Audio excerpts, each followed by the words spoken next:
விஜய்யை நேரடியாக அட்டாக் செய்தாரா அஜித்? என்ன காரணம்? உண்மையை உடைத்த இசையமைப்பாளர் விஜய் தற்போது வெங்கட் பிரபுவின் இயக்கத்தில் கோட் திரைப்படத்தில் நடித்து வருகின்றார். இப்படத்தின் படப்பிடிப்பு தற்போது இறுதிக்கட்டத்தை எட்டியுள்ளது. மேலும் ஏப்ரல் முதல் வாரத்திற்குள் இப்படத்தின் ஒட்டுமொத்த படப்பிடிப்பும் முடிவடைந்துவிடும் என்றே எதிர்பார்க்கப்படுகின்றது.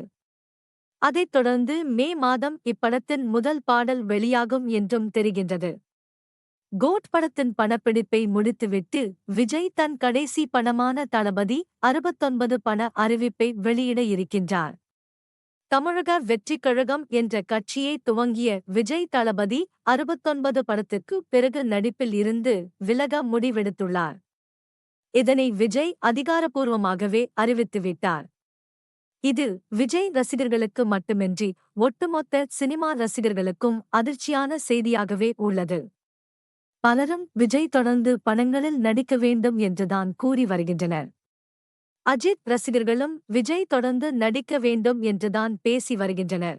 என்னதான் போட்டி இருந்தாலும் அஜித் ரசிகர்களும் விஜய் தொடர்ந்து படங்களில் நடிக்க வேண்டும் என கூறுவது ஆரோக்கியமாக உள்ளது.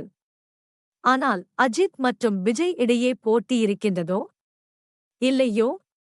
இரு நடிகர்களின் ரசிகர்களிடமும் போட்டி இருந்துதான் வருகின்றது. அந்த போட்டி பலமுறை மோதல்களாக மாறியிருக்கின்றது. அந்த வகையில் அஜித்தின் நடிப்பில் வெளிவந்த ஒரு படத்தில் இடம்பெற்ற ஒரு பாடல் மிகப்பெரிய தாக்கத்தை ஏற்படுத்தி சர்ச்சையை கிளப்பியது. அதன் காரணமாக அஜித் மற்றும் விஜய் ரசிகர்கள் இடையே மிகப்பெரிய மோதல் உண்டானது. இதையடுத்து தற்போது அந்த பாடல் பற்றி இசையமைப்பாளர் பரத்வாஜ் பேசியிருக்கிறார். சரணின் இயக்கத்தில் அஜித்தின் நடிப்பில் வெளியான திரைப்படம்தான் அட்டகாசம். இப்படத்திற்கு பரத்வாஜ் இசையமைத்திருந்தார். இப்படத்தின் ஓப்பனிங் பாடலான உனக்கென்ன என்ற பாடல் வரிகள்தான் இந்த மோதலுக்கு முக்கிய காரணமாக அமைந்தது. இந்த பாடல் வரிகள் அஜித் நேரடியாக விஜய்யை தாக்குவது போல அமைந்திருந்தது. ஏற்றுவிடவோ தந்தை இல்லை, என்னை நானே சிகரத்தில் வைத்தேன் என்பது போன்ற வரிகள் மிகப்பெரிய சலசலப்பை ஏற்படுத்தியது. வைரமுத்து எழுதிய வரிகளுக்கு பின்னால் இருக்கும் காரணம் பற்றி இசையமைப்பாளர் பரத்வாஜ் கூறியிருந்தார். அவர் கூறியதாவது, உனக்கென்ன பாடல் வரிகளை வைரமுத்துதான் எழுதியிருந்தார்.